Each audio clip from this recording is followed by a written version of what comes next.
welcome back to Globalogs. This is going to be the fourth installment of our Venezuela narrative as we move progressively closer to the present day. Today we're going to talk about the death of Hugo Chavez and the 2013 presidential election and what has resulted from it. So, Hugo Chavez, there he is again, an extremely successful politician, won 16 of the 17 elections that he either participated in directly or oversaw, including the very last one he ever contested just months before his death. And in fact, his death after it required another election to rework out those results, and the results of that have led us to essentially the Venezuela we have with us today. So let's go through this. In 2012, Chavez was running for his fourth term as president, having earlier secured an amendment to the Constitution that removed term limits. And as you might imagine, there were more than a few people who were somewhat frustrated with the idea of someone serving 4 terms in a row, even though his first term was kind of truncated. But no matter, the optics weren't that good. And it was in October of 2012, October 7th, as the Venezuelan media kept calling it 7-0, and he ran against the governor of Miranda State, Enrique Capriles Radonsky. Love that name. And it was a pretty vigorous election, certainly the most vigorous fight that the opposition had put up in a presidential election under Chavismo.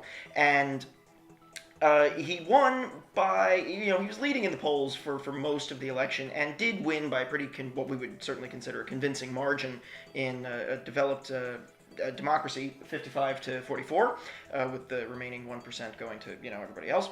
And you see there in the electoral map, he managed to win all but 2 states. And it's notable that Capriles didn't win his home state of Miranda up there in the north, but won 2 other states.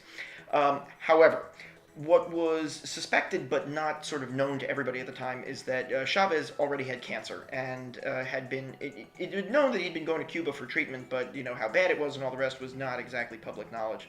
So shortly after his inauguration, which was supposed to be in January but then was delayed to allow him to recover a little bit more, he died in early 2013. And of course, with the president now dead, it was necessary to run a re-election.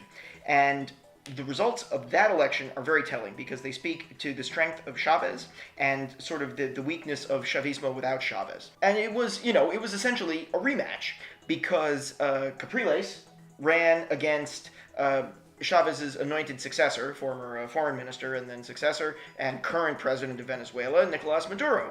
And where the PSUV had won, as we just saw, 55 to 44 just a few months previous with an 80% turnout at the polls, Maduro won this election by 1.5%. So, it says quite clearly that, people may have liked Chavez, but weren't too hot to trot about the idea of Chavismo without Chavez, and Maduro himself didn't quite have the charisma to pull it off. And such a narrow victory prompted the MUD, which is the sort of broader center-right grouping of parties that were anti-Chavez, that were the opposition, to demand a recount, which the Venezuelan High Court sort of granted, but not really for all of the ballots that the MUD was asking. There were also significant protests that came after, largely as a consequence of the perceived politicization of the recount. And the government, led by the PSUV and led by Maduro, resorted to crackdowns on these protests that became increasingly violent. And while the protests themselves have sort of receded a little bit from the news, or at least in regularity and intensity, over the intervening about 2 years, the government's inclination to crack down on the opposition has not receded. And in fact, just a few weeks ago, and in fact just a few days ago, an important Venezuelan opposition leader, I believe his name is Lopez, Leopoldo Lopez, was sentenced to 13 years in prison for, according to the Venezuelan court, incitement to violence. So, the turn towards sort of more outright autocratic crackdown, which was never really part of the Chavez playbook, is increasingly becoming part of the Maduro playbook.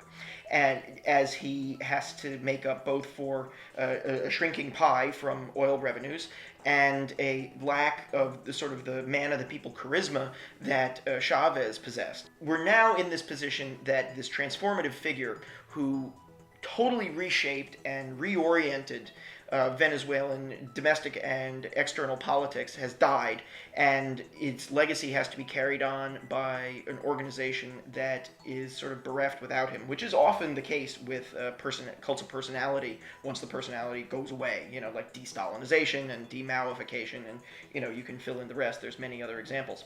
So while Chavez's accomplishments certainly stand, and he left a pretty potent legacy for Maduro to carry forward, it's not yet clear what direction that'll go, whether we'll continue in the autocratic direction as we appear, or we'll move back towards a sort of liberal democracy model.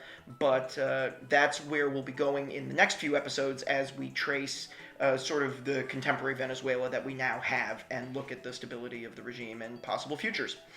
So, thank you for watching. Please like, subscribe, share, all the rest, and we will see you all next time.